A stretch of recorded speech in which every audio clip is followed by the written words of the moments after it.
अध्याय 321 दफा हो जाओ। आर्यन सिंघानिया का सुंदर चेहरा उसकी आंखों के सामने बड़ा हो गया था। उसकी आंखें तेज थीं और उसका पूरा शरीर एक घने अंधेरे में डूबा हुआ था जो उसकी ओर बढ़ रहा था। नैना शर्मा का शरीर कांपने लगा, लेकिन उसके चेहरे की मुस्कान बिल्कुल नहीं बदली। हाँ, चलो अच्छे रिश्तों के साथ अलग होते हैं। ऐसा नतीजा सबके लिए अच्छा होता है। हाँ, आर्यन सिंघानिया इतने गुस्से में थे कि हंस पड़े। नैना शर्मा के कपड़े पकड़े हुए उनका हाथ कस गया और हाथ के पिछले हिस्से की नसें ऊपर आ गईं। ये नतीजा सिर्फ तुम्हारे लिए अच्छा है ना? लेकिन नैना शर्मा, मैंने पहले भी कहा है, मुझे नहीं लगता कि मैं तुम्हारी और यश गोयल की मदद करूंगा। इसके बारे में सोचना भी मत। आखिरी 3 शब्द गुस्से में दहाड़ने जैसे लग रहे थे और उसकी आंखें पहले से ही थोड़ी लाल थीं। नैना शर्मा की आंखें भी बहुत लाल थीं। उनमें दर्द और सूजन थी, जैसे अगले ही पल आंसू गिरने वाले हों। उसने अपने होंठ भींच लिए और उन्हें रोक लिया। गले में घुटन को दबाने के बाद उसने अपना मुंह खोला। उसकी आवाज़ थोड़ी भारी थी। आर्यन सिंघानिया, क्या इस तरह बात को खींचने का कोई मतलब है? क्या तुम्हें डर नहीं है कि कियारा खुराना के साथ गलत होगा? कियारा खुराना? आर्यन सिंघानिया ने धीरे से सिर हिलाया और मुस्कुराया, लेकिन उसकी मुस्कान बर्फ की तरह ठंडी थी। नैना शर्मा, मुझे डर है कि जिस इंसान से आप गलत होने से डर रही हैं, वह यश गोयल है ना? आपने इसे इतना शानदार और मेरे लिए इतना अच्छा क्यों दिखाया? हर एक शब्द सचमुच दिल को छू लेने वाला था। नैना शर्मा सच में बहुत थक गई थी और उसे और परेशान नहीं करना चाहती थी। वह बारिश में भीग गई थी और अब उसे पूरा असहज महसूस हो रहा था। वह बस जल्दी से उससे बात खत्म करना चाहती थी, जल्दी से घर से निकलना चाहती थी और होटल के कमरे में वापस जाना चाहती थी जहां वह अकेली थी। ठीक है, बस इतना मान लो कि मुझे डर है कि यश के साथ गलत होगा, ठीक है?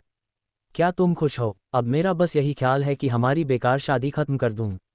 मुझे पता है कि तुम मुझसे नफरत करते हो और मुझसे बदला लेना चाहते हो, लेकिन हमारी शादी होने से उस पर कोई असर नहीं पड़ता, है ना? क्या तुम्हें लगता है कि अगर हमारा तलाक नहीं हुआ तो मैं यश के साथ नहीं रह सकती? मैंने पहले भी कहा है, अगर मैं सच में किसी आदमी से प्यार करती हूँ तो मुझे इन बातों की बिल्कुल परवाह नहीं होगी। मुझे नहीं लगता कि यश को भी परवाह होगी। नैना शर्मा के शब्द सच में बेरहम थे। जैसे वह उसकी कमजोरी जानती हो। उसने बिना किसी हिचकिचाहट के उस पर चाकू से वार कर दिया, उसे हिलने डुलने का कोई मौका नहीं दिया। ये शब्द आर्यन सिंघानिया की समझदारी को कुचलने वाले आखिरी तिनके थे।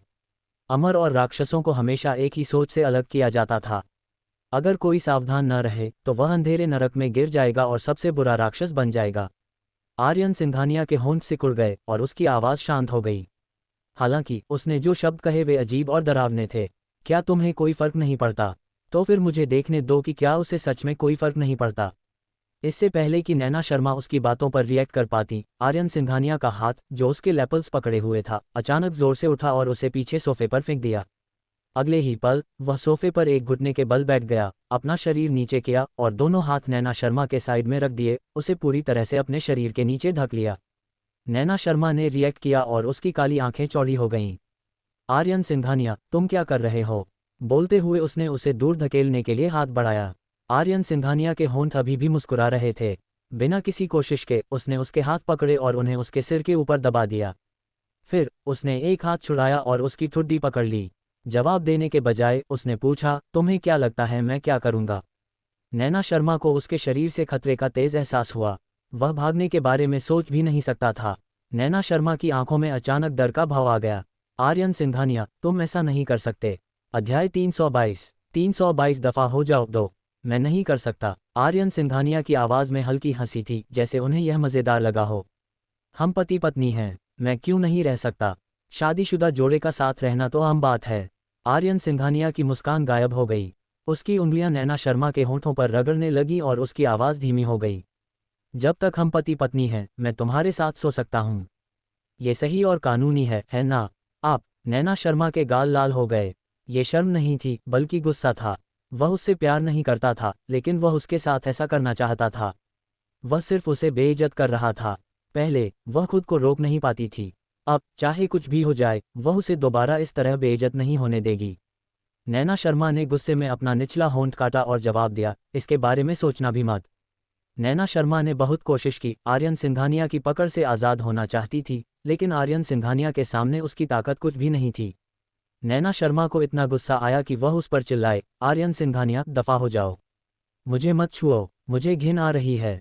वह पहले ही कियारा खुराना के साथ सो चुका था और शालू का एक बच्चा भी था। अब उसे छूने का उसे क्या हक था? बस इस ख्याल से ही उसे इतनी घिन आ रही थी कि उसके पूरे शरीर में रोंगटे खड़े हो गए थे। आर्यन सिंघानिया नैना शर्मा की बातों से भड़क गए और बेरुखी से बोले, घिनौना। क्या यश गोयल को तुम्हें छूते समय घिन नहीं आती? हाँ, वह तुमसे 1000 गुना बेहतर है, 10,000 गुना। मन में चल रहे उथल पुथल भरे विचारों के कारण नैना शर्मा का दिल भी गड़बड़ा गया था और वह भी बिना सोचे समझे बोल गईं। नैना शर्मा की बातें एक एक करके आर्यन सिंघानिया के कानों में साफ साफ घुस गईं। आर्यन सिंघानिया ने अपने नीचे नैना शर्मा को देखा। उसकी आंखों के नीचे गहरा दर्द था, लेकिन गुस्से ने भी उसे एक पल में निगल लिया। यश गोयल, यश गोयल, यश गोयल। क्या यश गोयल ही उसकी दुनिया में बचा था? वह उसे देख क्यों नहीं सकती थी? क्यों? उसकी आंखें गहरी हो गईं और उसका सुंदर चेहरा उदास हो गया। आर्यन सिंघानिया अचानक नीचे झुका और उसके पतले होंठों ने नैना शर्मा के होंठों को जोर से बंद कर दिया। वह नहीं चाहता था कि वह फिर से यश गोयल का नाम ले। वह फिर से ये सुनना नहीं चाहता था। जैसे ही उसका किस हुआ, नैना शर्मा ने अपना चेहरा जोर से घुमा लिया। वह उसे किस नहीं करने देना चाहती थी। उसकी इस हरकत से आर्यन सिंघानिया को और भी गुस्सा आया। उसकी 5 उंगलियों ने जोर लगाया और नैना शर्मा का चेहरा जबरदस्ती पीछे किया, फिर उसे जोर से किस किया। उसके होंठ बहुत ठंडे थे, उनमें जरा भी गर्मी नहीं थी। इतने ठंडे कि ऐसा लग रहा था कि वह सीधे नैना शर्मा के दिल में उतर जाएगा। नैना शर्मा की आंखें खुली हुई थीं और उनकी आंखें नम थीं। उन्होंने अपने दांत कसकर बंद कर लिए और हार मानने से मना कर दिया। आर्यन सिंघानिया ने थोड़ी देर किस किया और आखिर में अपना सिर उठाया। नैना शर्मा, क्या तुम अब मेरे साथ पवित्रता का नाटक कर रही हो? तुम यश गोयल के लिए अपनी पवित्रता बनाए रखना चाहती हो, है ना? तुम भूल मत जाना, मैं तुम्हारा पति हूँ। उसकी दहाड़ में निराशा भरी हुई लग रही थी। उसे पता था कि उसने सच में कुछ चीज़ें खो दी हैं, लेकिन वह फिर भी हार मानने को तैयार नहीं था। उसने फिर भी उम्मीद की आखिरी किरण को थामे रखने की कोशिश की। चाहे जो भी हो, जब तक वह उसे थामे रख सकता था, वह अच्छा था। उसके शरीर में गुस्सा, इच्छा और निराशा एक बहुत बड़ी बुरी ताकत बन गई थी।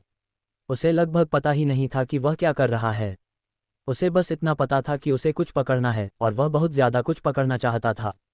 आर्यन सिंघानिया ने अब नैना शर्मा को किस नहीं किया। वह किसी दूसरे आदमी की वजह से उसकी आंखों में विरोध और जिद नहीं देखना चाहता था। उसने अपनी टाई खींची और उसकी आंखें ढक दीं। फिर, जैसे उसका दिमाग खराब हो गया हो, उसने खुद को अकेला छोड़ दिया। उसकी आंखें देख नहीं पा रही थीं, लेकिन उसके होश साफ हो गए थे। नैना शर्मा अपने शरीर पर आर्यन सिंघानिया के किस और प्यार को महसूस कर सकती थी। उसे लगा कि उसकी सांसें भारी होती जा रही हैं।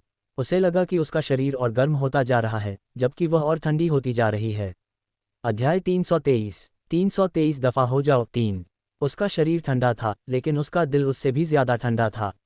इतनी ठंड थी कि उसका पूरा शरीर कांप रहा था और उसके दांत भी किटकिटा रहे थे। जब आर्यन सिंघानिया उसके शरीर में घुसा, तो नैना शर्मा को लगा कि उसके शरीर की सारी दर्द वाली नसें काम कर रही हैं। यह इतना दर्दनाक था कि वह पूरे शरीर में ऐंठन महसूस करने लगी। उसने आर्यन सिंघानिया के साथ ऐसा पहले भी कई बार किया था और उसे भी दर्द हुआ था, लेकिन उनमें से कोई भी इतना दर्दनाक नहीं था जितना यह। यह इतना दर्दनाक था कि उसके आंसू एक साथ बह निकले। खुशकिस्मती से उसकी आंखें टाई से ढकी हुई थीं, इसलिए आर्यन सिंघानिया उसके आंसू नहीं देख सका। उसने अपना निचला होंठ इतनी जोर से काटा कि उससे खून निकलने ही वाला था, लेकिन वह दर्द से चीखने को तैयार थी। काफ़ी देर बाद आर्यन सिंघानिया गुर्राया और आखिरकार उसने अपनी हरकतें रोक दीं। वह नैना शर्मा के शरीर पर लेट गया। पूरे ऑफिस में सिर्फ उन दोनों की तेज सांसें सुनाई दे रही थीं। हवा में एक अजीब सा माहौल था, जो उनकी सांसों की आवाज़ के साथ मिलकर उसे और भी प्यारा बना रहा था। नैना शर्मा वहीं पड़ी रहीं, बिना हिले डुले। उनका शरीर कमज़ोर था, लेकिन उनका दिमाग बहुत साफ था। पूरे प्रोसेस के दौरान उनका दिमाग बहुत साफ था। उनका दिमाग इतना साफ था कि उन्हें आर्यन सिंघानिया का दिया दर्द, आर्यन सिंघानिया का दिया दर्द और आर्यन सिंघानिया का दिया दुख महसूस हुआ। नैना शर्मा थोड़ी देर के लिए रिलैक्स हुईं। उनकी उंगलियां थोड़ी हिलीं और उन्हें लगा कि उनके शरीर में थोड़ी ताकत आ गई है। उनके होंठ थोड़े खुले और उनकी आवाज़ ठंडी थी। उन्होंने एक एक करके कहा, क्या तुम्हारा काम हो गया? आर्यन सिंघानिया की आंखें, जो अभी भी थोड़ी अनफोकस थीं, धीरे धीरे फोकस हुईं। उसने अपना शरीर ऊपर उठाया और नैना शर्मा को देखा। रोशनी में नैना शर्मा की गोरी स्किन नीली और बैंगनी थी और हर जगह निशान थे।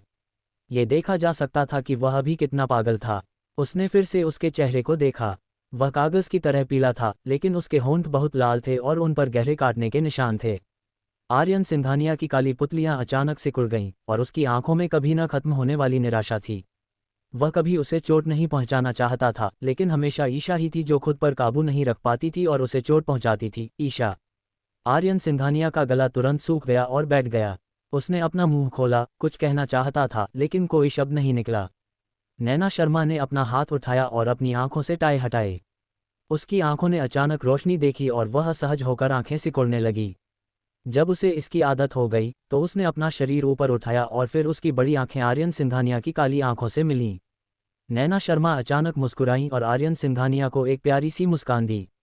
आर्यन सिंघानिया हैरान रह गए और बोलना भी भूल गए। लेकिन अगले ही सेकंड में नैना शर्मा ने फिर से अपना हाथ उठाया और बिना किसी हिचकिचाहट के आर्यन सिंघानिया के सुंदर चेहरे पर थप्पड़ मार दिया। शांत जगह में तीखी आवाज़ गूंज उठी। नैना शर्मा की आंखों में आंसू थे लेकिन उसने मुस्कुराने की कोशिश की। जिस हाथ से उसने आर्यन सिंघानिया को थप्पड़ मारा था वह थोड़ा और कस गया।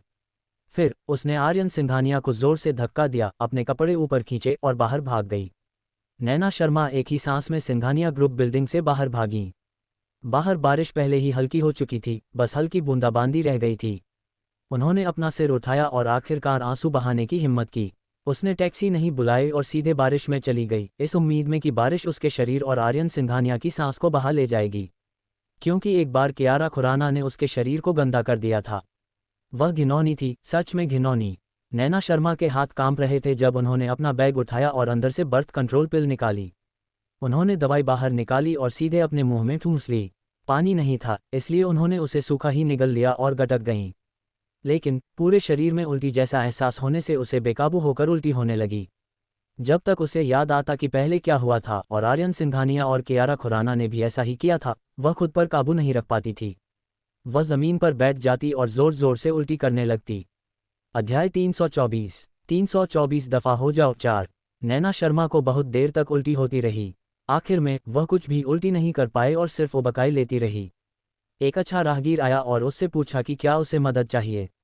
नैना शर्मा ने अपना सिर हिलाया और खुद को संभालने के लिए पूरी ताकत लगाए। वह लड़खड़ाते हुए सड़क के किनारे गई और एक टैक्सी बुलाई।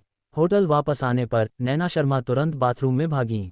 उन्होंने शॉवर लिया और ध्यान से अपने शरीर को ऊपर से नीचे तक धोया। फिर उन्होंने अपनी स्किन को तब तक जोर से रगड़ा जब तक वह लाल नहीं हो गई और स्किन की एक परत लगभग छिल गई। लेकिन वह कितनी भी साफ क्यों न हो, आर्यन सिंघानिया की खुशबू अभी भी उसके शरीर पर थी। ऐसा लग रहा था जैसे वह किसी भी कीमत पर इससे छुटकारा नहीं पा सकती। उसके गले में फिर से उल्टी जैसा महसूस हुआ। उसने शावर हेड फेंक दिया और टॉयलेट बाउल की तरफ भागी। उसे फिर से उल्टी हुई, लेकिन उसने पहले कुछ भी उल्टी नहीं की थी। अब जब उसे फिर से उल्टी हुई तो वह सिर्फ थोड़ा एसिड वाला पानी ही उल्टी कर पाई, जो बहुत असहज था। नैना शर्मा का शरीर कमज़ोर होकर दीवार से नीचे गिर गया। उसने दोनों हाथों से अपना चेहरा ढक लिया और फूट फूट कर रोने लगी। उसके सिर में फिर से बहुत तेज़ दर्द होने लगा।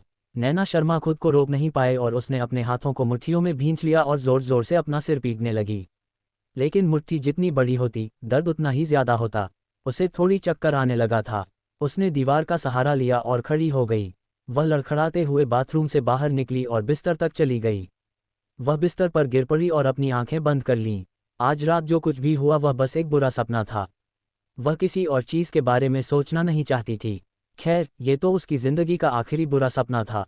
नैना शर्मा बिस्तर पर सिमट गई। उसे पता नहीं था कि वह कितनी देर से बेसुध सो रही थी। वह जितना ज़्यादा सोती उतनी ही ज़्यादा कंफ्यूज होती जाती। वह जितना ज़्यादा सोती उतनी ही ज़्यादा थकी हुई लगती, जैसे कुछ भी करके वह उठ ही नहीं सकती।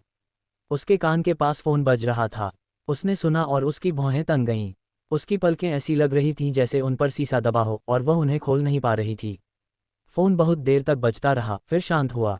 लेकिन जल्द ही नैना शर्मा को दरवाजे पर फिर से दस्तक सुनाई दी।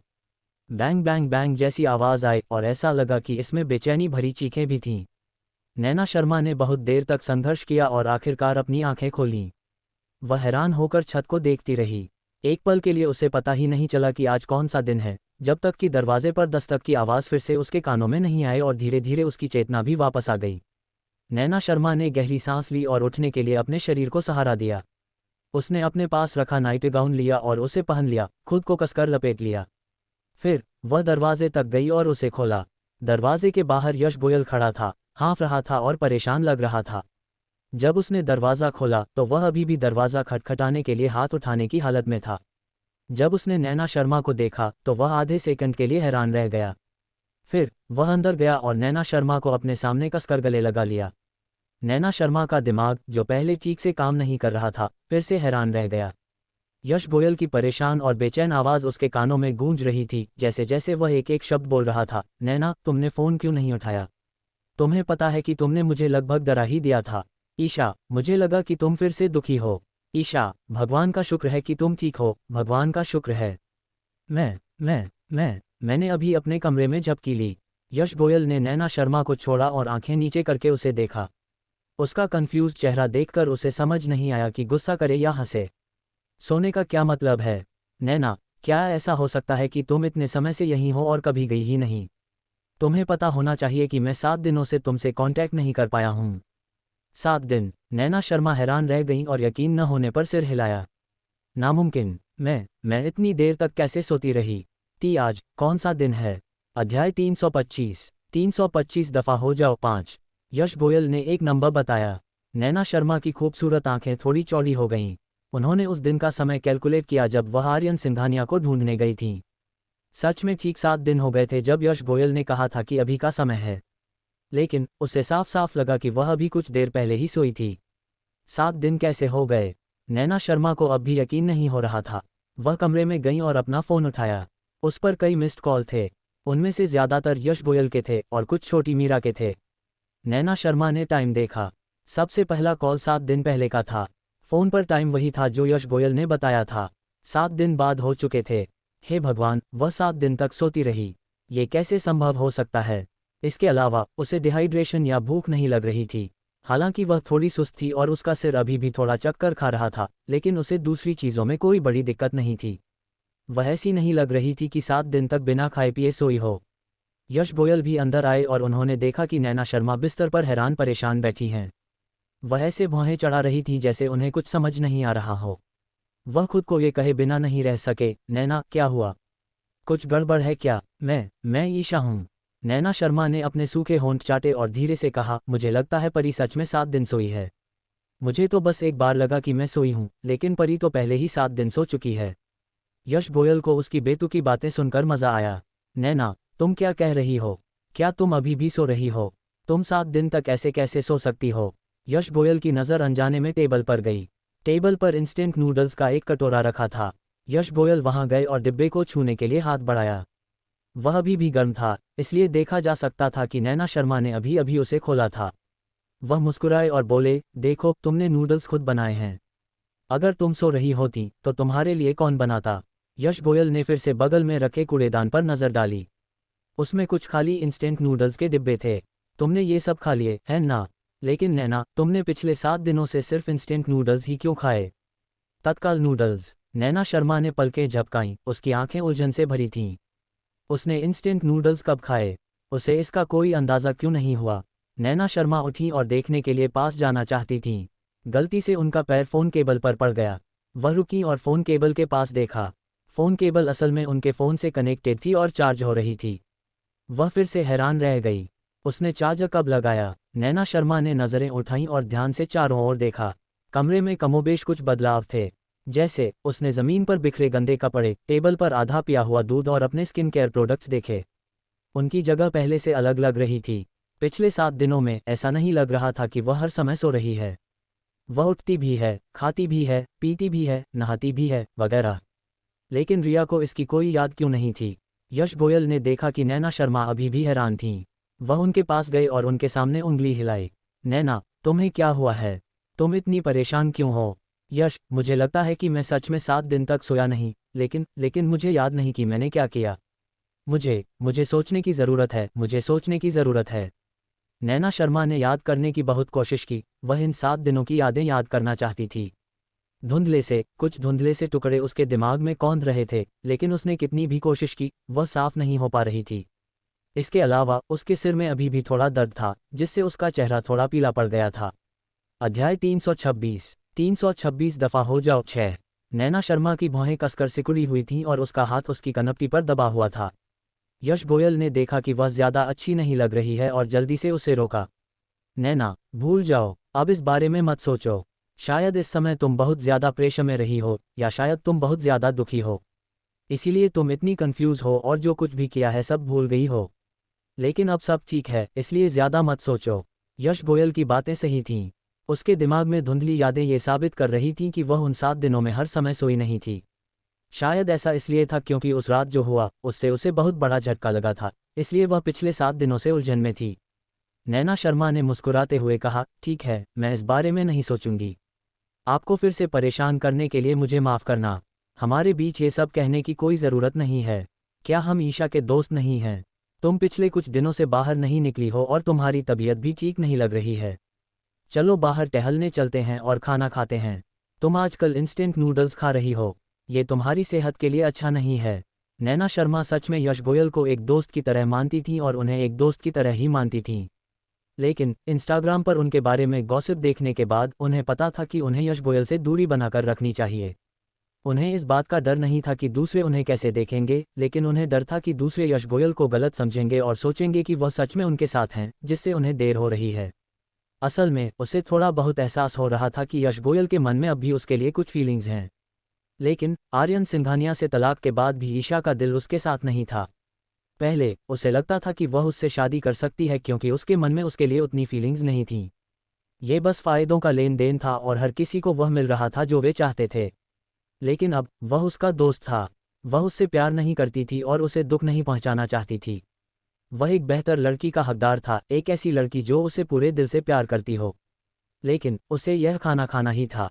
वह हाल ही में उसके साथ था, उसे दिलासा दे रहा था, उसकी मदद कर रहा था और उसने उसका इस्तेमाल किया था। उसे ठीक से धन्यवाद देना ही था, चाहे कुछ भी हो जाए। नैना शर्मा मुस्कुराए और सिर हिलाया। अरे, तो पहले आप बैठिए, मैं जाकर नहा लेती हूँ।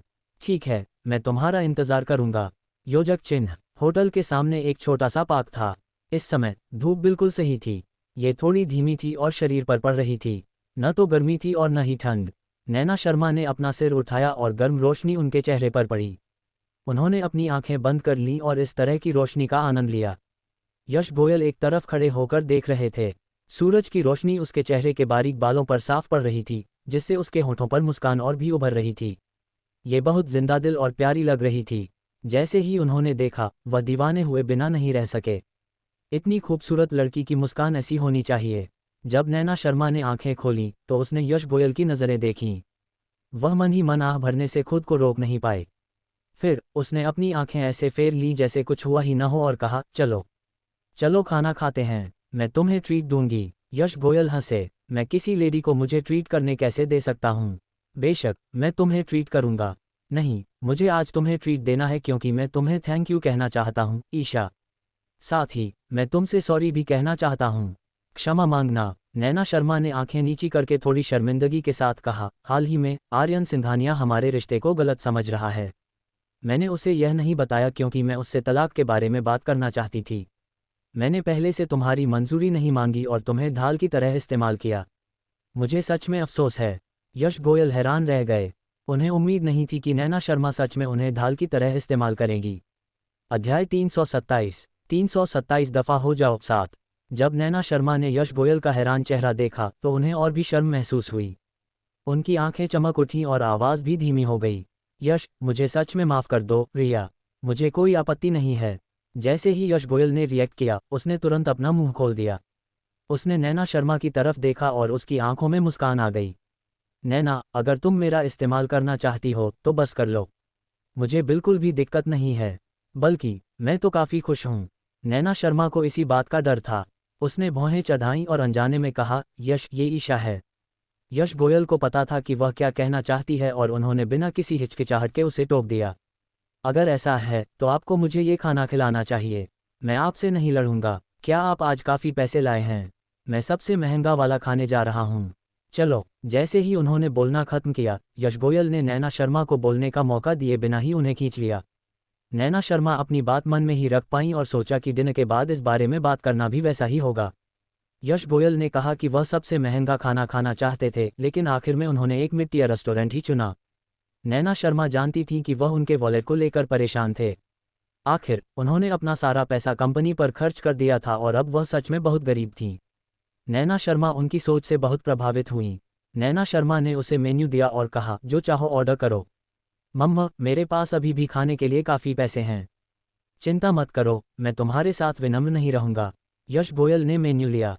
इस बार उन्होंने सच में कोई दिखावा नहीं किया और रेस्टोरेंट की कुछ सबसे महंगी डिश एक ही बार में ऑर्डर कर दी। वेटर के जाने के बाद नैना शर्मा ने कप उठाया और यश गोयल को टोस्ट किया। वाइन नहीं है, इसलिए मैं पानी से पी लूंगी। यश, तुम्हें टोस्ट। Thank you. जब मैं दुखी होती हूँ तो मेरा साथ देने और मुझे हिम्मत देने के लिए थैंक यू। मैं सच में बहुत लकी हूँ कि तुम मेरे दोस्त हो। यश गोयल ने भी अपने पास रखा पानी का गिलास उठाया और अपना गिलास नैना शर्मा के गिलास से टकराया। नैना, हमारे बीच थैंक यू कहने की कोई ज़रूरत नहीं है। मुझे भी खुशी है कि जब तुम दुखी होती हो तो मैं तुम्हारा साथ दे सकता हूँ। मैं भी तुम्हें एक दोस्त की तरह बहुत प्यार करता हूँ। कुछ बातें ऐसी थीं जिन्हें दोनों को समझने के लिए बहुत साफ साफ कहने की ज़रूरत नहीं थी। यश गोयल हमेशा पानी की तरह नर्म रहे थे और उन्होंने कभी उन पर कोई दबाव नहीं डाला था। वह उनके सामने बिना किसी बोझ के बहुत आराम से रह सकती थी।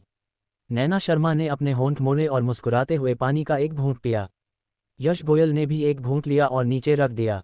मुंह खोलने से पहले वह कुछ सेकंड के लिए हिचकिचाया। नैना, मैंने सुना है कि नैना की मौसी आर्यन सिंघानिया और कियारा खुराना के बारे में इंतजाम कर रही हैं। क्या तुम्हें इस बारे में पता है?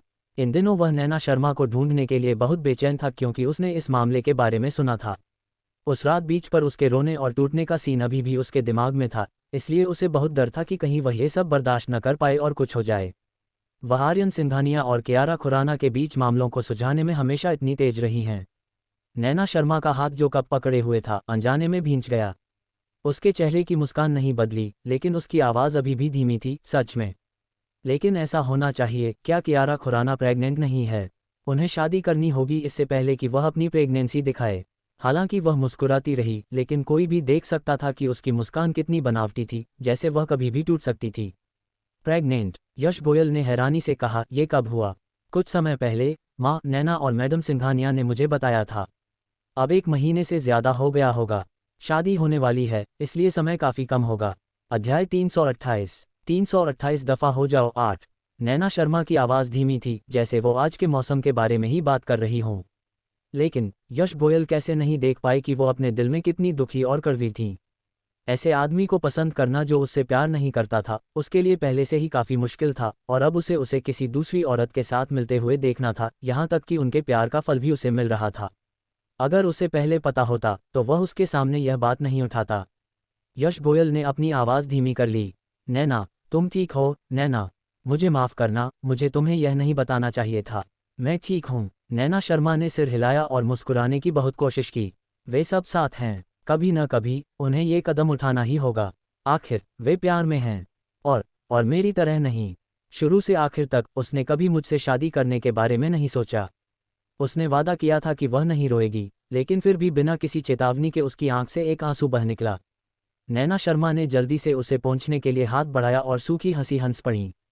अरे, इस रेस्टोरेंट में अभी भी रेत क्यों है? रेत मेरी आंखों में चली गई है। यश गोयल सब कुछ समझ गए थे, लेकिन इस समय नैना शर्मा के लिए यही बेहतर था कि वह इसे समझे और कुछ न कहे।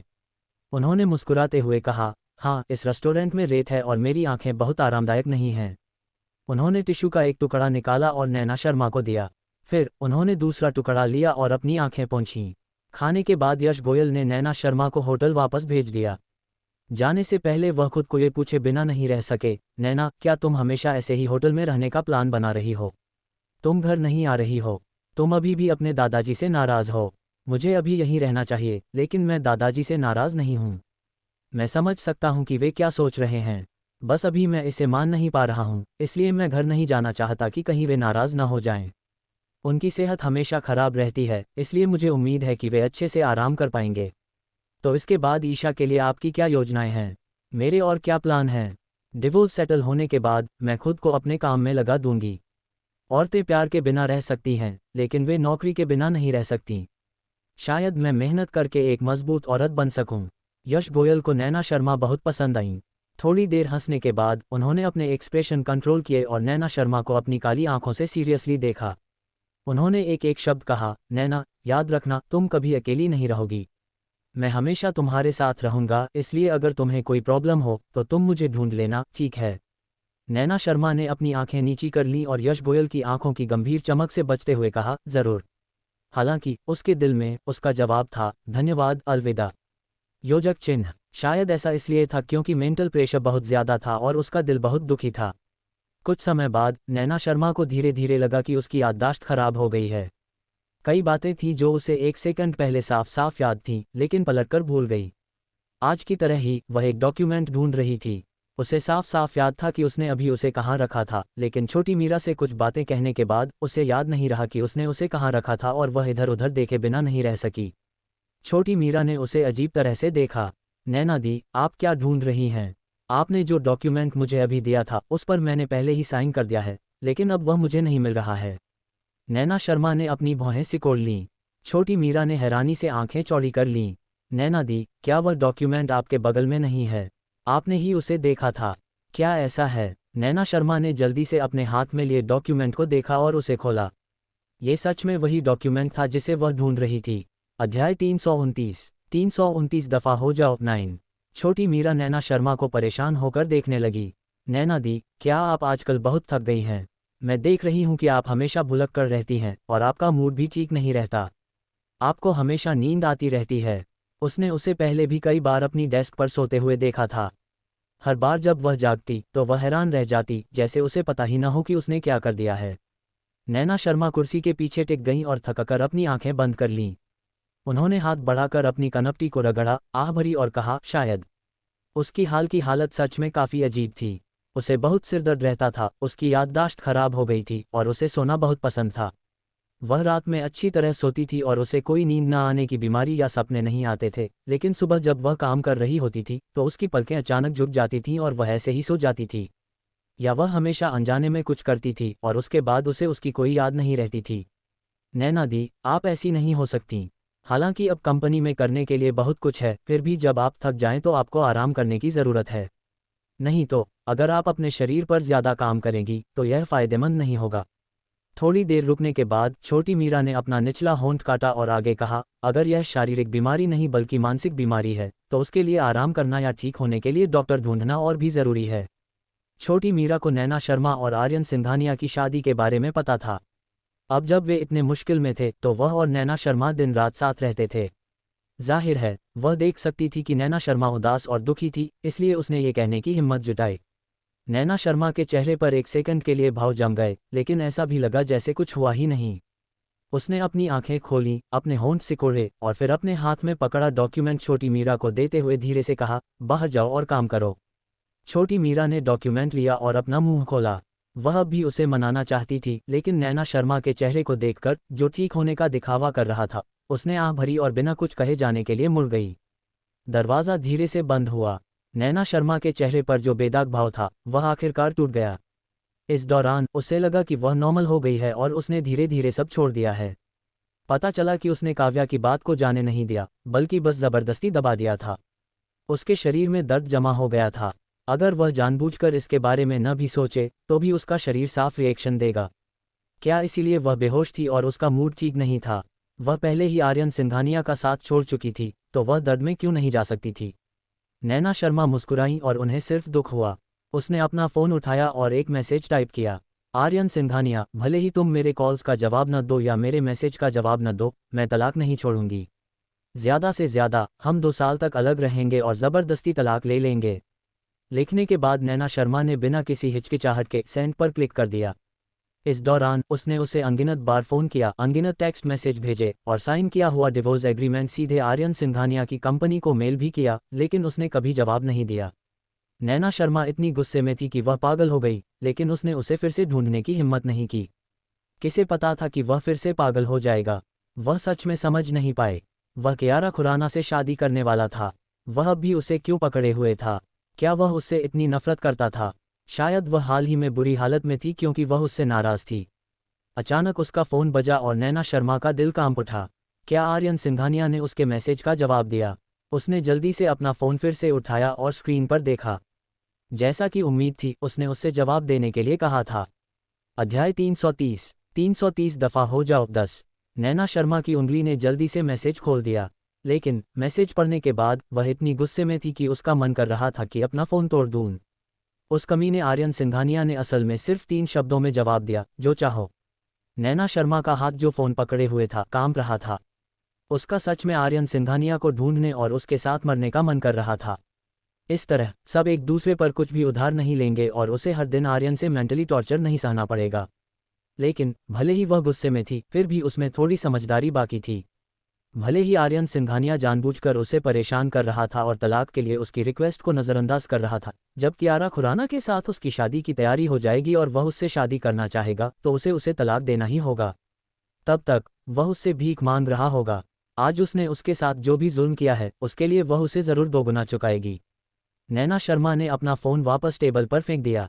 वह फिर से कुर्सी पर पीछे की ओर झुक गई। उसके सिर में फिर से तेज़ दर्द हुआ और उसकी पलकें धीरे धीरे भारी होने लगीं।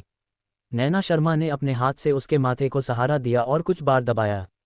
उसने सोचा कि शायद उसे सच में किसी साइकेट्रिस्ट को दिखाने की ज़रूरत है। अब कंपनी में अभी भी बहुत सी चीज़ें हैं जिन्हें उसकी ज़रूरत है। दादाजी की सेहत उन्हें और चीज़ों में दखल देने की इजाज़त नहीं देती।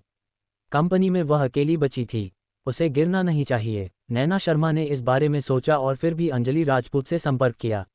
अंजलि राजपूत एक डॉक्टर थीं। हालांकि वह गायनेकोलॉजिस्ट थीं, फिर भी वह एक डॉक्टर थीं, इसलिए उन्हें कुछ अच्छे साइकोलॉजिस्ट के बारे में पता होना चाहिए। वह उन्हें कुछ के बारे में बता सकती हैं। अंजलि राजपूत तुरंत मान गईं और उन्हें अपने अस्पताल आने को कहा। उसके बाद नैना शर्मा लगभग एक हफ्ते तक व्यस्त रहीं। उसके बाद उन्हें अस्पताल जाने का समय मिला।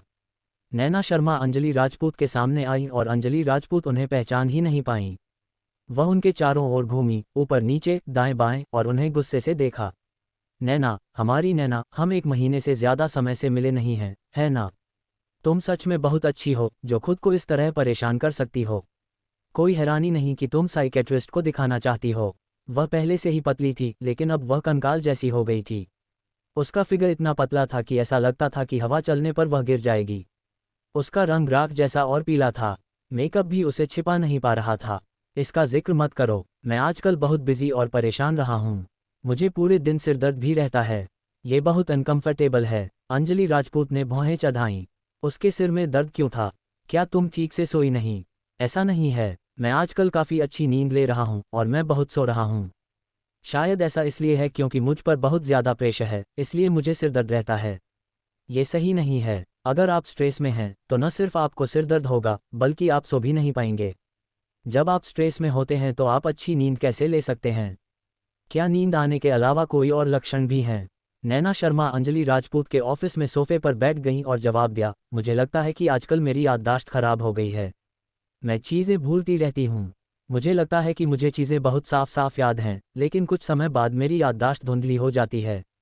कई बार ऐसा होता है कि मुझे याद नहीं रहता कि मैंने क्या किया था। आपकी याददाश्त कमज़ोर हो गई है। अंजलि राजपूत नैना शर्मा के बगल में बैठ गईं, ध्यान से उनका चेहरा देखा और बोलीं, और क्या? और भी कुछ है, और मैं थक गया हूँ। मैंने तुम्हें बताया था ना, मैं आजकल बहुत बिजी रहा हूँ। कंपनी में कई ऐसी चीज़ें हैं जो दादाजी नहीं करते, इसलिए मुझे उन्हें अकेले ही करना पड़ता है। मैंने ठीक से खाया भी नहीं। मैं बिजी हूँ और मुझे ज़्यादा भूख भी नहीं लगती। ये काफ़ी समय से चल रहा है। मैं खुद को ऐसे ही नहीं रहने देना चाहता। मैं सच में इस दर्द से बाहर निकलना चाहता हूँ, इसलिए मैं एक साइकेट्रिस्ट के पास आया। उम्मीद है कि वह मेरी मदद कर पाएगा। अध्याय 331 दफ़ा हो जाओ 11। अंजलि राजपूत की आंखें भर आईं। कुछ देर सोचने के बाद उसने हाथ बढ़ाकर नैना शर्मा की नब्ज़ को छुआ। उसका चेहरा धीरे धीरे थोड़ा गंभीर हो गया। नैना शर्मा ने उसके एक्सप्रेशन को देखा और अपने दिल में थोड़ी बेचैनी महसूस किए बिना नहीं रह सकी। यू जियाक्सुआन, नहीं, कोई प्रॉब्लम नहीं होगी, है ना?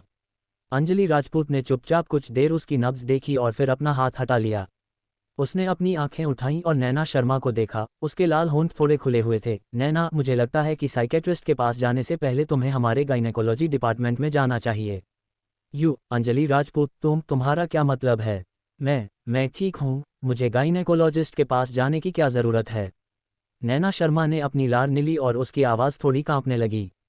अंजलि राजपूत ने आह भरी, लेकिन उसे कड़वा सच बताना पड़ा।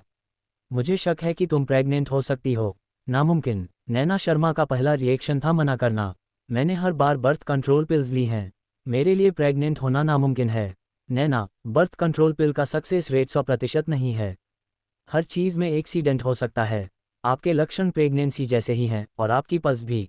लेकिन एक डॉक्टर के तौर पर मैं ऐसी बातें नहीं कह सकता जिन पर मुझे भरोसा न हो, इसलिए मुझे आपका चेकअप करवाना है।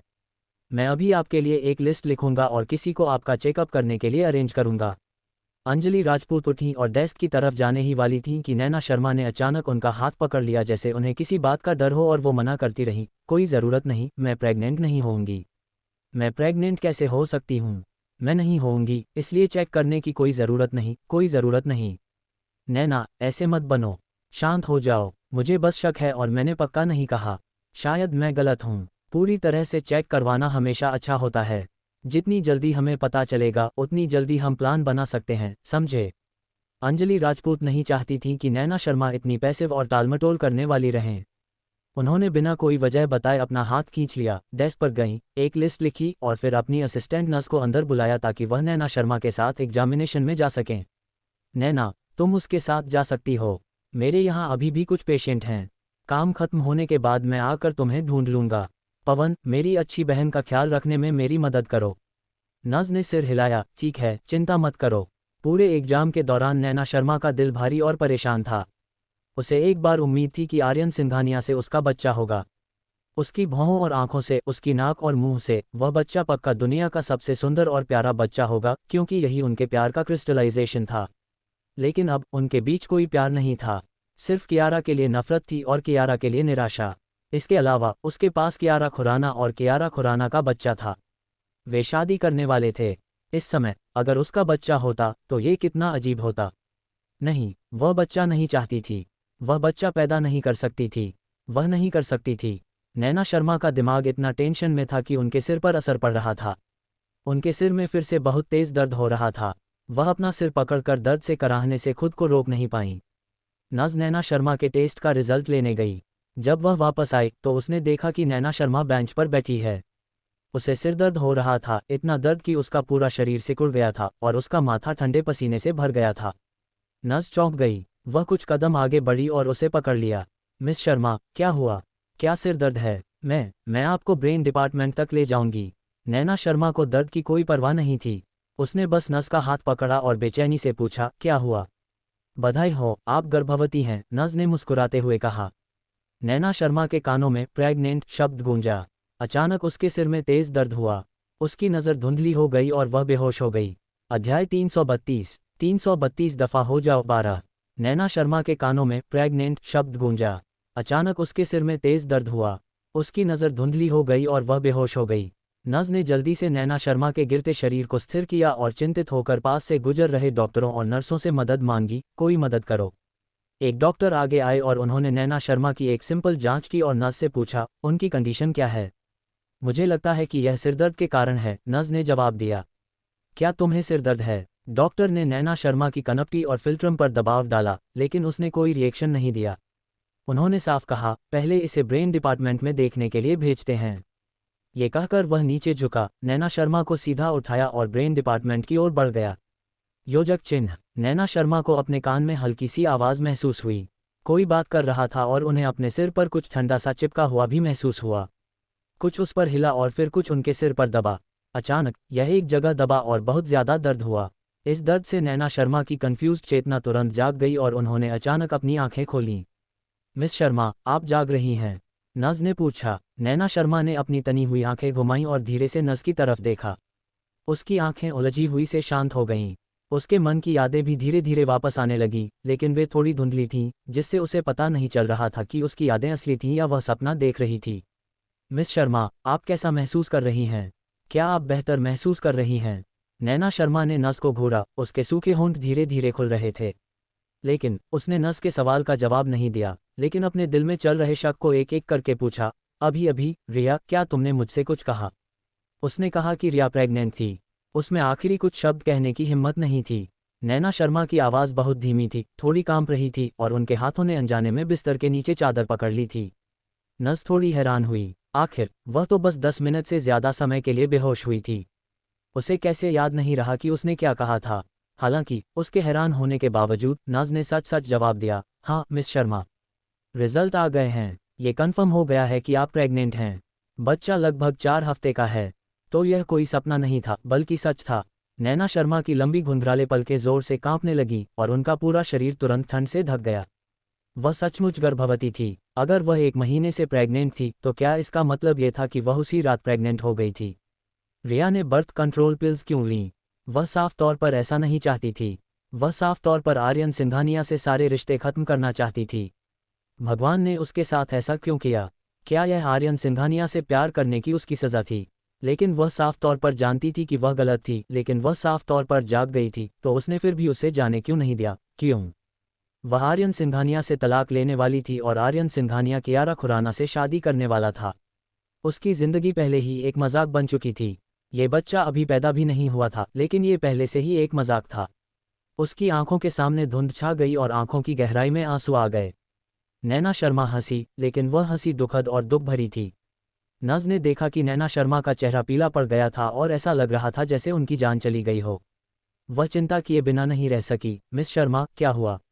आप ठीक हैं? नैना शर्मा ने अपने मोती जैसे सफ़ेद दांतों से अपना निचला होंठ काटा। उसकी नम आंखों में तेजी से कुछ चमका। उसने अपना हाथ उठाया और अपने आंसू पोंछे। उसने अचानक रजाई उठाई और उठकर सीधे दरवाजे की तरफ चल दी। अध्याय 333 दफ़ा हो जाओ 13। नैना शर्मा के अचानक हिलने से नस समय पर रिएक्ट नहीं कर पाए। जब तक वह कमरे से बाहर नहीं निकली, नस जल्दी से उसके पीछे भागी। मिस शर्मा, आप कहाँ जा रही हैं? इसरिया का एग्जाम अभी खत्म नहीं हुआ है। मिस शर्मा। नैना शर्मा ने अपने पीछे आ रही कॉल्स को इग्नोर किया और सीधे अंजलि राजपूत के कंसल्टेशन रूम में चली गईं। जब वह दौड़कर अंदर गईं, तो अंजलि राजपूत एक मरीज का इलाज कर रही थीं।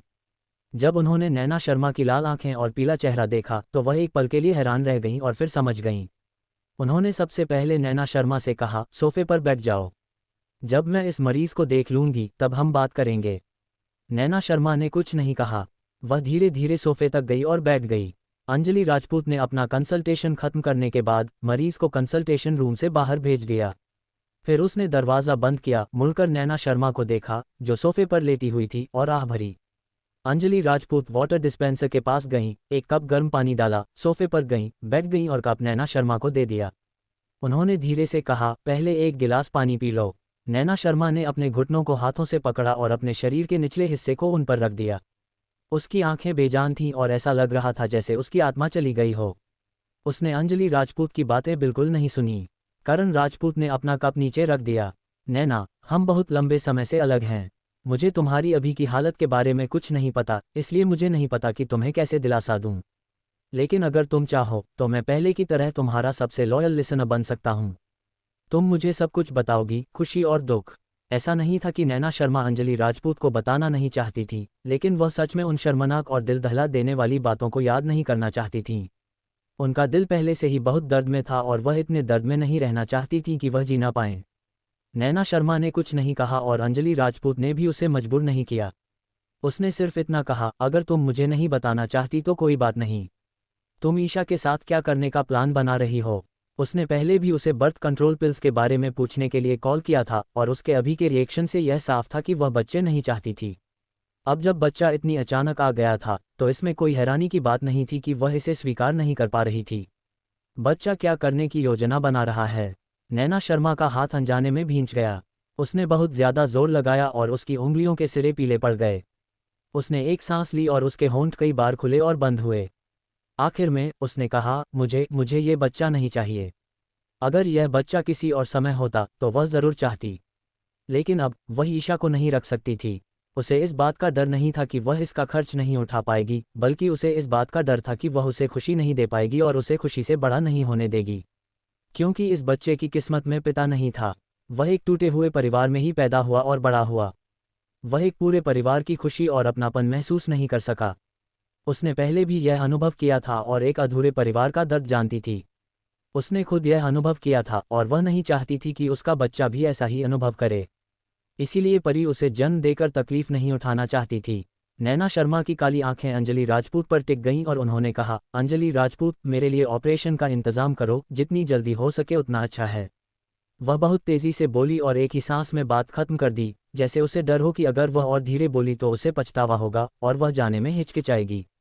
अंजलि राजपूत उसके जवाब से हैरान नहीं हुई, लेकिन वे कई सालों से अच्छी दोस्त थीं, इसलिए वह उसकी आंखों में स्ट्रगल और कन्फ्यूजन देख सकती थी। शायद उसे पता नहीं था कि वह किस बारे में बात कर रही है और बस अपने सामने के दर्द से छुटकारा पाना चाहती थी। अध्याय 334 दफ़ा हो जाओ 14। उसकी अच्छी दोस्त होने के नाते अंजलि राजपूत नैना शर्मा को ऐसे नहीं देखना चाहती थी। वह नहीं चाहती थी कि भविष्य में एक दिन उसे अपने इस बेतुके व्यवहार पर पछतावा हो।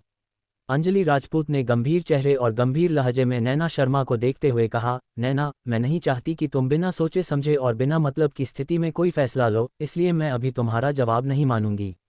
घर जाओ और कुछ दिनों के लिए शांत हो जाओ। ध्यान से सोचो कि तुम्हें ये बच्चा चाहिए या नहीं। अगर तुम सच में इसे नहीं चाहती हो तो फिर से हॉस्पिटल आओ और मैं तुम्हारे लिए ऑपरेशन का इंतजाम कर दूंगी। अंजलि राजपूत, तुम्हें कुछ कहने की ज़रूरत नहीं है। तुम्हारे लिए घर जाकर अच्छी नींद लेने का ये सबसे अच्छा समय है। जब तुम होश में हो तो तुम चीज़ों के बारे में सोच सकते हो। हालांकि तुम्हें इन कुछ दिनों में ज़्यादा सावधान रहना होगा। तुम्हारा मूड और तुम्हारी शारीरिक हालत बच्चे पर असर डालेगी। खुद को थकाओ मत और ज़्यादा खाओ मत, समझे? नैना शर्मा अभी भी कुछ कहना चाहती थी, लेकिन अंजलि राजपूत ने पहले ही उसका फ़ोन उठाकर नैना शर्मा के लिए टैक्सी बुला दी थी। मुझे अभी भी काम है, इसलिए मैं तुम्हें घर नहीं भेज सकती। पहले घर जाओ, अच्छे से रहो। अंजलि राजपूत ने बिना कुछ बताए नैना शर्मा को खींचकर हॉस्पिटल के गेट तक भेज दिया। जब वह टैक्सी में बैठी तो उसने उसे फिर याद दिलाया, अच्छे से आराम करो और साफ सोचो। ऐसा कुछ मत करो जिसका तुम्हें पछतावा हो। फिर उसने कार का दरवाज़ा बंद कर दिया। कार धीरे धीरे चली गई। अंजलि राजपूत वहीं खड़ी रहीं और नैना शर्मा को जाते हुए देखती रहीं। जब कार चली गई तो वह मुड़ी और हॉस्पिटल वापस जाने ही वाली थी कि उनकी असिस्टेंट नर्स जल्दी से बाहर भागी। वह दौड़कर अंजलि राजपूत के पास गईं और हौंकते हुए बोली, डॉक्टर राजपूत, क्या मिस शर्मा प्रिया चली गईं? अंजलि राजपूत ने सिर हिलाया। हाँ, क्या हुआ? तुम ऐसे क्यों भाग रहे हो? नर्स ने 2 गहरी सांसें लीं, फिर वह थोड़ा ठीक हुई। उसने अपनी लार निली और कहा, अभी अभी मिस शर्मा सिरदर्द से बेहोश हो गईं। मैंने उन्हें ब्रेन डिपार्टमेंट भेजा। डॉक्टर ने उनकी एक सिंपल जांच की और पाया कि मिस शर्मा का सिरदर्द कोई एक्सीडेंट नहीं लग रहा था। उनके माथे पर चोट का निशान था और जब उसे दबाया गया तो मिस शर्मा को बहुत तेज रिएक्शन हुआ। डॉक्टर को शक था कि उनके ब्रेन में कुछ गड़बड़ हो सकती है और उम्मीद थी कि वह सिर की डिटेल जांच के लिए आ सकती हैं। क्या? अंजलि राजपूत की आंखों में हैरानी का भाव आ गया। उसने अभी अभी नैना शर्मा को ये कहते सुना कि उसे सिर दर्द है। उसने इसे दिल पर नहीं लिया और सोचा कि यह उसके तनाव के कारण हुआ है। अब ऐसा लगता है कि यह इतना आसान नहीं है। उसने नैना शर्मा की बातों के बारे में फिर से सोचा। उसे सिरदर्द था, उसकी याददाश्त कमज़ोर हो गई थी और उसे नींद आ रही थी। अंजलि राजपूत जितना ज़्यादा इस बारे में सोचती, उसे उतना ही लगता कि यह बात ठीक नहीं है। उसने जल्दी से अपना फ़ोन निकाला और नैना शर्मा को फ़ोन किया, लेकिन किसी ने फ़ोन नहीं उठाया। अंजलि राजपूत ने कुछ बार फ़ोन किया, लेकिन आखिर में उसने हार मान ली। भूल जाओ, वह बेहोश थी और शायद फ़ोन की घंटी भी नहीं सुन पाएगी। वैसे भी उसे कुछ दिनों में हॉस्पिटल आना था और तब वह उसे ठीक से चेकअप करवा देगी। योजक चिन्ह। हाल ही में उसकी याददाश्त बहुत खराब हो गई थी और जब वह उठी तो बहुत सी बातें धुंधली हो गई थीं। हालांकि उसकी प्रेगनेंसी उसके दिमाग में साफ साफ बैठ गई थी और वह कितनी भी कोशिश कर ले, उसे भूल नहीं पा रही थी। नैना शर्मा सोफे पर सिकुड़कर बैठ गईं। अनजाने में उनका हाथ उनके पेट के निचले हिस्से पर चला गया। यह अभी भी बहुत सपाट था। वह सोच भी नहीं सकती थी कि अंदर एक बच्चा है। उसका बच्चा, उसका पहला बच्चा, ईशा, उसके खून का बच्चा, ईशा। नैना शर्मा का हाथ कुछ सेकंड के लिए उनके पेट के निचले हिस्से पर रहा, लेकिन जैसे उन्हें किसी चीज़ से जला दिया गया हो, उनका हाथ उछलकर ऊपर आ गया। अध्याय 335। 335 दफ़ा हो जाओ 15। नहीं, वह अब किसी भी चीज़ के बारे में सोचना नहीं चाहती थी।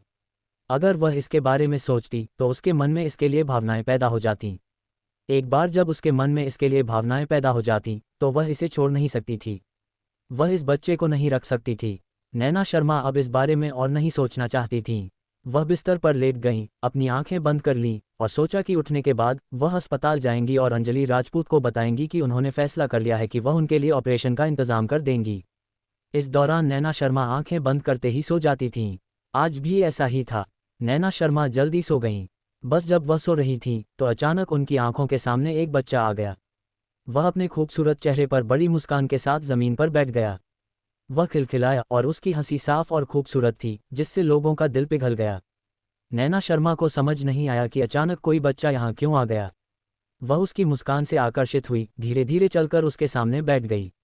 उसने अपने होंठ सिकोड़े और उसे देखकर मुस्कुराए। हेलो छोटे दोस्त, तुम्हारा नाम क्या है? बच्चे ने अपनी बड़ी चमकदार आंखें झपकाईं। उसकी काली आंखें काले अंगूरों जैसी थीं, एकदम साफ, और उसमें उसका रूप साफ दिख रहा था। वह अभी भी मुस्कुरा रहा था और उसने कोई जवाब नहीं दिया। नैना शर्मा उसके गोरे और मुलायम गालों को छूने से खुद को रोक नहीं पाए। उसकी आंखें पानी की तरह मुलायम थीं। छोटे दोस्त, तो तुम यहाँ अकेले क्यों हो? तुम्हारे मम्मी पापा कहाँ हैं? बच्चे ने अपना सिर उठाया, अपनी बाहें फैलाईं और नैना शर्मा पर चिल्लाया। उसकी आवाज़ नर्म, मीठी और साफ थी, माँ माँ। नैना शर्मा हैरान रह गईं और उनकी आंखें थोड़ी चौड़ी हो गईं। ईशा, तुम मुझे बुला रही हो? बच्चा अभी भी अपने हाथ उठाए चिल्लाता रहा, मम्मी मम्मी रिया। नैना शर्मा ने दाएं बाएं देखा। उनके आसपास कोई नहीं था। वह अकेली थी, तो बच्चा उनसे बात कर रहा था। उसने अपनी भौहें सिकोड़ लीं और उसकी आंखें उलझन से भर गईं। छोटे बच्चे, तुमने मुझे ज़रूर गलत इंसान कहा है। मैं तुम्हारी माँ नहीं हूँ। मुझे बताओ तुम्हारी माँ कहाँ है? मैं तुम्हें उनके पास ले जाऊंगी। उसकी बातें सुनकर बच्चे का चेहरा उतर गया। वह मुंह बनाकर रोने लगा।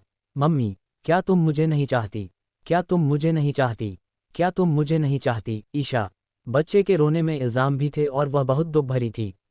नैना शर्मा तुरंत घबरा गई और उसे समझ नहीं आया कि वह अपने हाथ पैर कहाँ रखे। उसने जल्दी से अपना सिर हिलाया। ऐसा नहीं है कि मैं तुम्हें नहीं चाहती, लेकिन मैं सच में तुम्हारी माँ नहीं हूँ। मैं परी हूँ। जितना ज़्यादा वह ये कहती, बच्चा उतना ही ज़्यादा रोता। उसकी बड़ी बड़ी आंखों में आंसू थे और वह उसे दया से देख रहा था। वह एक एक करके कह रहा था कि वह अब उसे नहीं चाहती।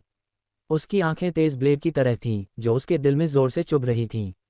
ऐसा लग रहा था जैसे वह उसका दिल चीर देना चाहता हो और उसे यह सोचने पर मजबूर कर देना चाहता हो कि काश वह मर जाती।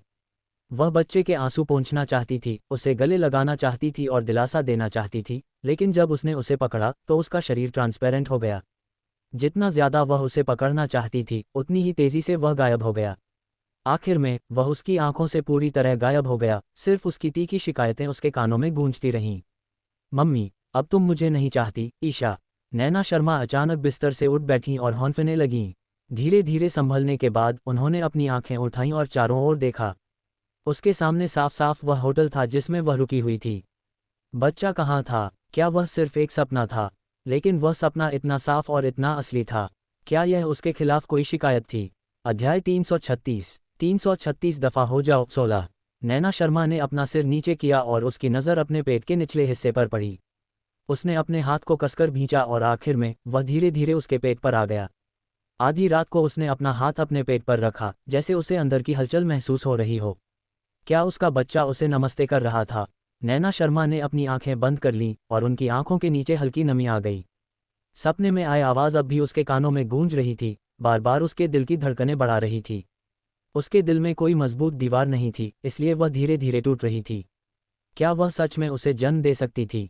हालांकि उसे सच में यकीन नहीं था कि ईशा उसे खुशी दे पाएगी। शायद रात हो गई थी, शायद ये सपना था, या शायद यह उदासी थी, लेकिन इस पल उसे बहुत कमज़ोर महसूस हो रहा था। अनजाने में उसका हाथ फ़ोन उठा और आर्यन सिंघानिया का फ़ोन नंबर डाल दिया। फिर उसने अनजाने में कॉल बटन दबा दिया। इस शांत जगह में दुबे दुबे दुबे की आवाज़ गूंजी। नैना शर्मा को अचानक होश आया। वह चौंक गई और जल्दी से फ़ोन रख दिया। वह सोच रही थी कि वह क्या कर रही है। उसने सच में आर्यन सिंघानिया को फ़ोन किया था। क्या वह उसे बताने जा रही थी कि उसका एक बच्चा है? वह उससे बहुत नफरत करता था, लेकिन अगर उसका बच्चा भी होता तो भी वह नहीं चाहता। अगर वह उसे बताती तो वह सिर्फ अपनी बेइज्जती करवाती।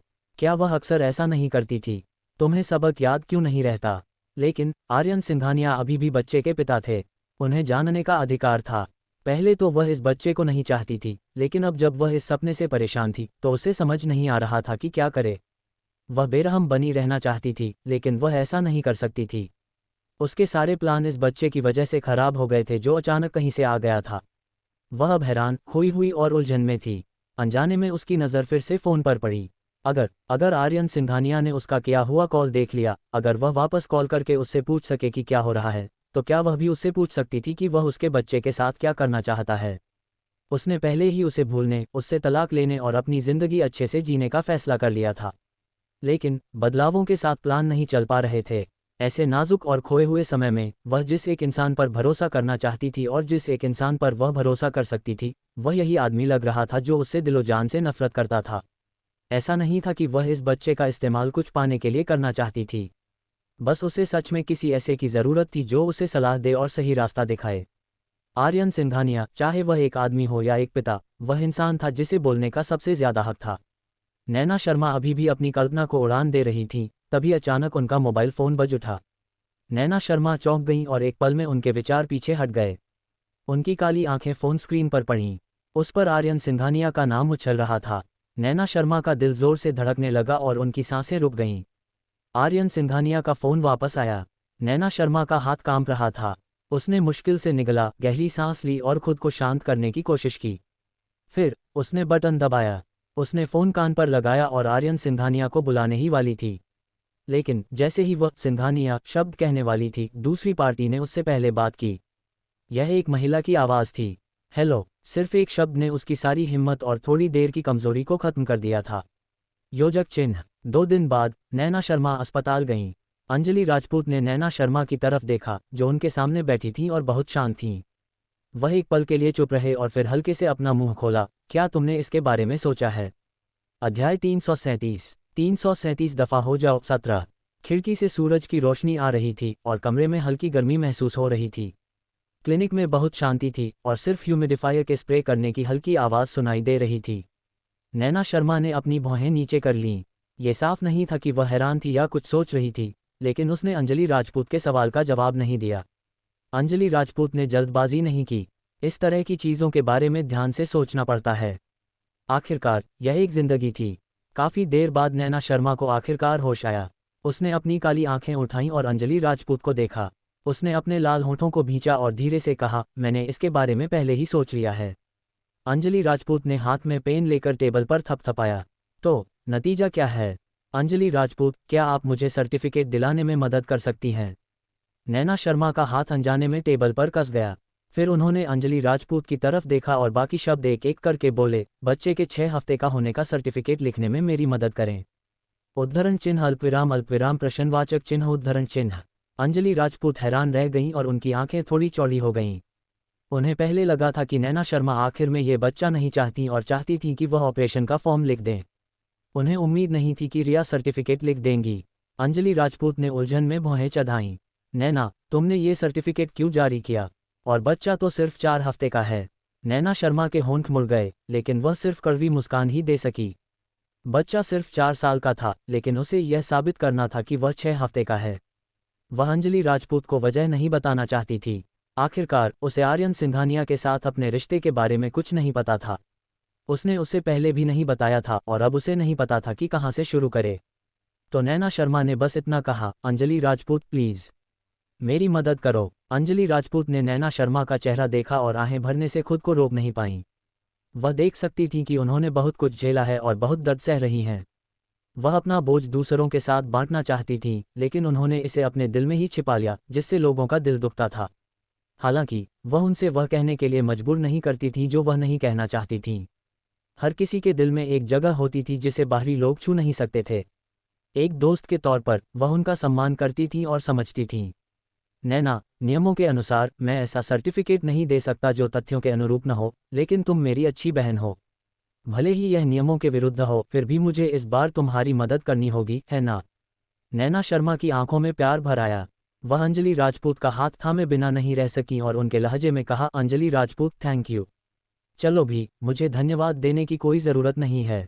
थोड़ी देर रुकने के बाद अंजलि राजपूत को कुछ याद आया और उन्होंने आगे कहा, लेकिन ये सर्टिफिकेट पाने के लिए आपको अपनी बाकी सारी जानकारी बदलनी होगी। प्रेगनेंसी का समय बदलकर 6 हफ्ते कर दिया जाएगा ताकि तारीखें मैच कर सकें। क्या ये ठीक है? नैना शर्मा ने बिना किसी हिचकिचाहट के सिर हिलाया। बेशक, ऐसा होना सबसे अच्छा है। ठीक है, बैठ जाए, मैं इसे संभाल लूंगी। अंजलि राजपूत उठी और क्लिनिक से चली गईं। नैना शर्मा वहीं बैठी थी, उनका हाथ अनजाने में उनके पेट के निचले हिस्से को सहला रहा था। उन्होंने अपनी आंखें नीचे की और उस सपाट जगह को देखा। उनकी आंखों में हल्की चमक थी। बेबी, मुझे माफ़ कर दो। तुम्हें इस तरह से रोकने के लिए मुझे माफ़ कर दो। लेकिन चिंता मत करो, अब से मैं तुम्हें कभी नहीं छोड़ूंगा। बोलते समय वह उस रात का सीन याद किए बिना नहीं रह सकी। जब उसने देखा कि आर्यन सिंघानिया ने उसे वापस बुलाया है, तो उसके दिल में खुशी का एक पल आया। लेकिन कियारा खुराना के हेलो ने यह खुशी तुरंत तोड़ दी और वह पूरी तरह से जाग गई। अध्याय 338। 338 दफ़ा हो जाओ। 18। उसकी कमजोरी और बेचैनी अब आर्यन सिंघानिया पर भरोसा करने का बहाना नहीं थी। वह पहले ही किसी और का सहारा बन चुका था। जैसे ही उसने कियारा खुराना की आवाज़ सुनी, उसे लगा कि वह हंसने लायक भी है और दुखी भी। वह कुछ सेकंड के लिए चुप रही। बिना कुछ कहे उसने फ़ोन रख दिया। आर्यन सिंघानिया के पहले कियारा खुराना थी और कियारा खुराना का एक बच्चा था। भविष्य में वे 3 लोगों का परिवार होते। वह और उसका बच्चा आर्यन सिंघानिया के लिए कुछ भी नहीं थे। शायद काव्या उससे नफरत करती थी, या शायद वह अपने बच्चे से भी नफरत करती थी। अगर उसे पता चलता कि वह उसके बच्चे से प्रेग्नेंट है तो शायद वह ये नहीं चाहेगा और उसे यह चाहने भी नहीं देगा। शुरू में वह ये बच्चा नहीं चाहती थी। वह नहीं चाहती थी कि यह बच्चा बिना पिता के, बिना पूरे परिवार के पैदा हो और आम बच्चों की तरह सबसे आम खुशियां भी न जी पाए। लेकिन ईशा समझदार थी, लेकिन जब वह सपने से जागी और बच्चे की बुरी शिकायतें उसके कानों में बार बार गूंज रही थीं, तो उसे लगा जैसे उसका दिल चाकू से काटा जा रहा हो। वह बच्चे को छोड़ने की हिम्मत कैसे कर सकती थी?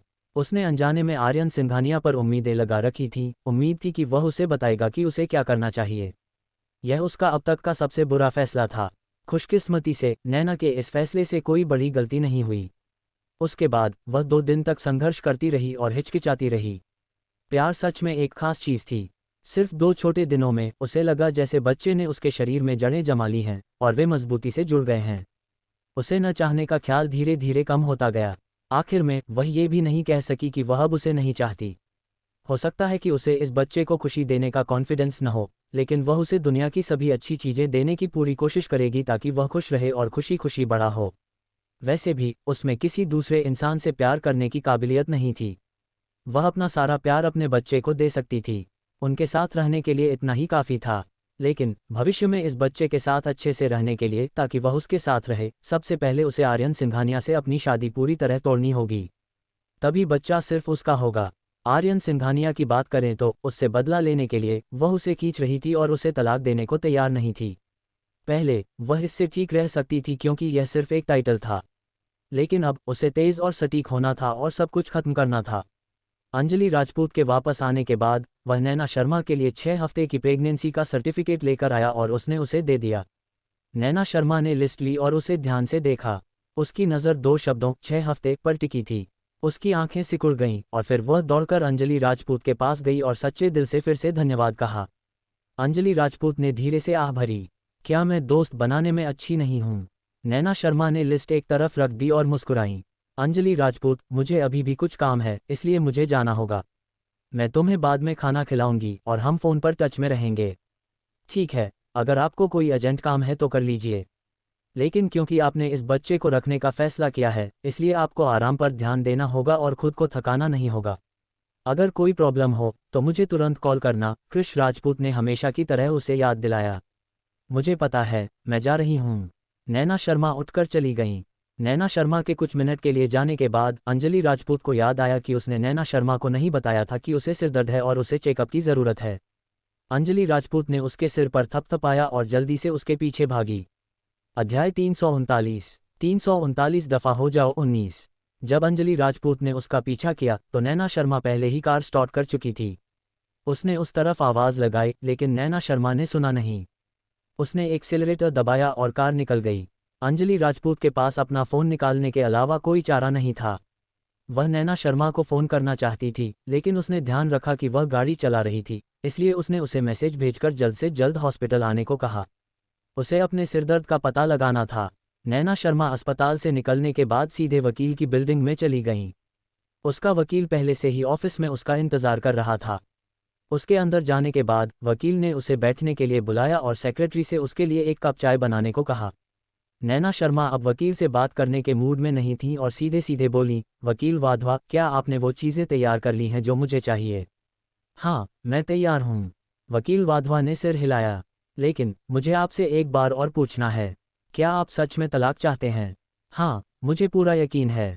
नैना शर्मा का रवैया इतना सख्त था कि वकील वाधवा ने कुछ नहीं कहा। उन्होंने पहले से तैयार किया हुआ डिवोर्स एग्रीमेंट नैना शर्मा को दिया और कहा, जब तक तुम दोनों पेपर्स पर साइन कर दो, मैं तुम्हारे लिए आगे का काम संभाल लूंगा। उन्होंने कहा, धन्यवाद। नैना शर्मा ने डिवोर्स एग्रीमेंट लिया, उसे खोला और बिना किसी हिचकिचाहट के आखिरी पेज पर अपना साइन कर दिया। फिर उसने एग्रीमेंट बंद किया, उसे अपने बैग में रखा, उठी और कहा, तो पहले मैं चली जाऊंगी। अपना ध्यान रखना। वकील की बिल्डिंग से बाहर आने के बाद नैना शर्मा अपनी कार में बैठ गईं। इस बार वह सिंघानिया ग्रुप गईं। वह हमेशा से बहुत इमोशनल इंसान रही है। एक रिश्ते में हिम्मत वाला पहलू और कमज़ोर पहलू होता है। जब से वह आर्यन सिंघानिया से दोबारा मिली है, वह हमेशा अपने रिश्ते में कमज़ोर और कमज़ोर रही है। उनके गहरे प्यार और देखभाल की वजह से वह नुकसान में थी। अब जब उसके पास कुछ ज़्यादा ज़रूरी था तो उसे और मजबूत होना पड़ा। तभी काव्या अपने बच्चे की रक्षा कर सकती थी। नैना शर्मा ने अपने बैग से डिवोर्स एग्रीमेंट और प्रेगनेंसी सर्टिफिकेट निकाला। उसने उसे काफी देर तक देखा, कुछ गहरी सांसें ली, अपना हाथ कसकर भींचा और फिर छोड़ दिया। उसने दरवाज़ा खोला और कार से बाहर निकल गई। उसने अपना सिर ऊंचा किया और सीना फुला लिया। एक एक कदम करके वह सिंघानिया कॉर्पोरेशन के करीब पहुंची।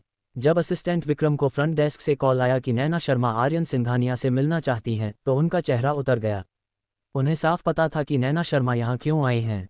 आखिर इस दौरान नैना शर्मा ने कई बार यहाँ तलाक के पेपर भेजे थे, लेकिन बिग बॉस हमेशा बिना पलक झपकाए उन्हें दो फाड़ देते थे और फिर उन्हें वापस भेजने के लिए कहते थे। उसके रवैये से सब कुछ साफ हो गया था। जवान मैडम इतनी जिद क्यों कर रही थी? अब वह उसे ढूंढने भी आई थी। असिस्टेंट विक्रम दिमागी तौर पर थक गया था, लेकिन उसके पास मामले की रिपोर्ट करने के अलावा कोई चारा नहीं था।